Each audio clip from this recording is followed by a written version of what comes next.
Isolation. You were isolated before, and now you're really isolated.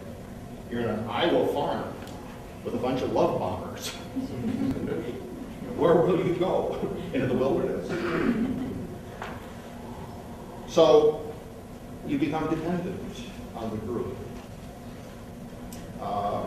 You stay in because you have what is called cognitive reconstruction.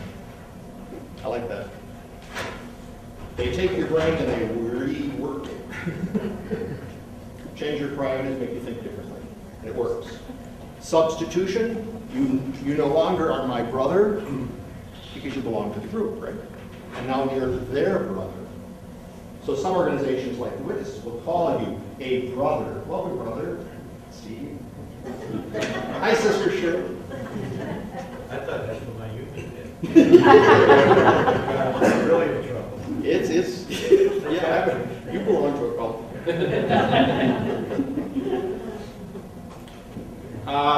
Guilt, big one. Denominations use it, cults use it. Guilt. Make you feel guilty about thinking thoughts of, maybe you're wrong. I don't care. Former witness recently confided in me, told me about how he had a book on science, and I don't remember the title. I think it was Blind Watchmaker. And he hid it from his wife and his family. He kept it in the garage. He would take it to work. Because he was afraid they would see him reading something like that. Challenges their belief. Be very serious. And then you get to the threat. Now the threat, which I talked about at the beginning, and we'll end in this area, is you will be destroyed by God. Now you may use a different emphasis in there. By God you'll be destroyed. Scary. Physical harm will come to the members, perhaps, of your family. In the Catholic Church, they call it excommunication. Castro wasn't too moved by that. Jehovah's Witnesses call it disfellowshipping. Some groups call it shunning.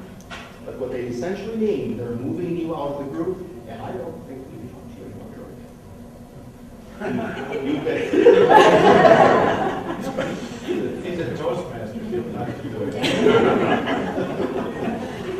They now realize that a person who was formerly associated may actually have ideas that could undermine the group. So we don't want to talk to you anymore.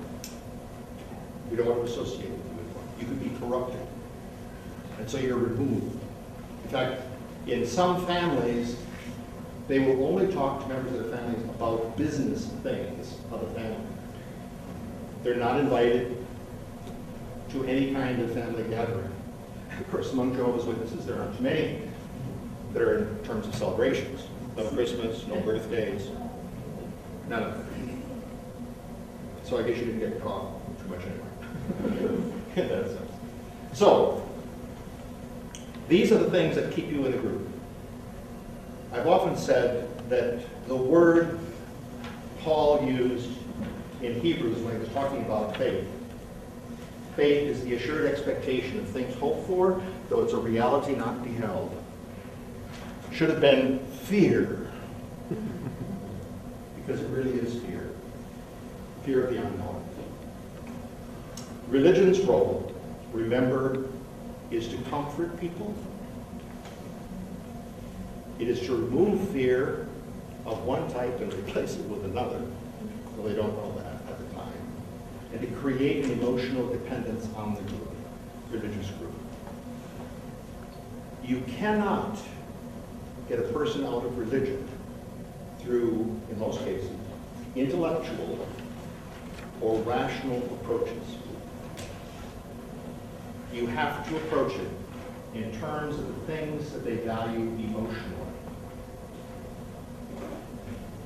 You can start with but you have to be informed of those assumptions that they have made. Belief in God, belief in the book.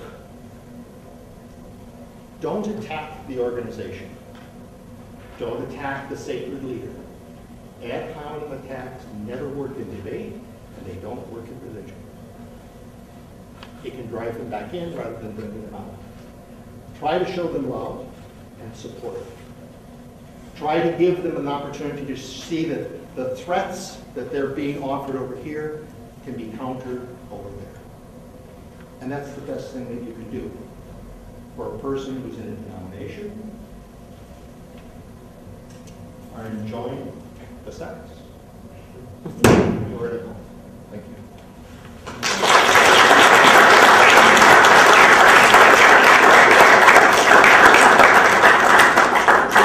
Bibliography that you may pass that. And I'll entertain questions, and what I'll do is I'll repeat them so that they go to the camera if you have questions. Anyone have a yes? I'm wondering if some religions are more susceptible to the growth of cults than others. I'm thinking particularly Native American religions. I don't hear of any religious wars among tribes, for instance. And you can see in the Bible that the groundwork is laid to kind of divorce your family and to become part of this group and the whole fatalism and kind of the world stuff. So are there other religions that are less prone to be exploited? You mean exploited of the cult groups? To become, to build culture. It seems most culture built upon religions that already exist. The question Jack is wondering about is, are there some religions more prone to giving birth to cults than others? And I think it has to do with how controlling the group is in the first place. So if you look at Native American and small cultures like that, there's much more control within the group already. They may tolerate new ideas if the person has a way of presenting it. In other words, if they're a priest within the group, religious person, then they may tolerate something that's new. But essentially, the larger the group, the more often you have to have these little breakoffs. The other thing that happens, if you look at the maturity of the group, you start out with that charismatic leader. Charles Taze Russell died in 1916. There was a fight as to the leadership. Joseph Rutherford, Judge Rutherford, he had a little bit of law and he used it, took over the organization, and there were breakaways. To this day, the studies in the scriptures by Russell are still out there through a group called Millennial Dawners. So it's still alive and well. So I don't know how they managed to keep that stuff going. When Rutherford, on the other hand, passed away in the 1940s, late 1940s, they were, in a sense, beginning to see that this is very corrosive if you don't have some kind of plan. And so it was a very orderly transition. And the result was very little disruption within the group. And then you move from individuals to finding a group that runs the organization. Mormons went through the similar kind of effect when Joseph Smith died, that you began to have the breakaways, and you still have. Because the church, in their revelation, is saying polygamy is against the law, and I think really it's against our teachings now too, I guess. So we'll say, no, you shouldn't do this. And then there's somebody out there in the woods who says, but I like polygamy. And they continue it. So a lot of it has to do with the size of the group, I think, and the critical point at which changes are made.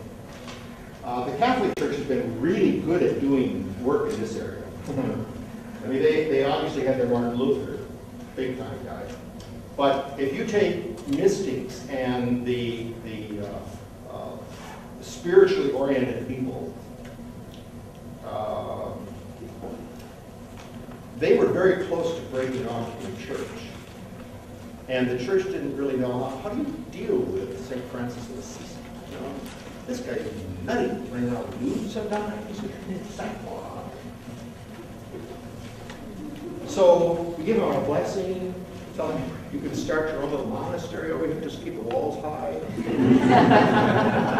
And so they've tended to assimilate. But finally it caught up with them with Martin Luther and the Reformation, and people said, we've had enough of this pilfering of our monies. We're going to change it.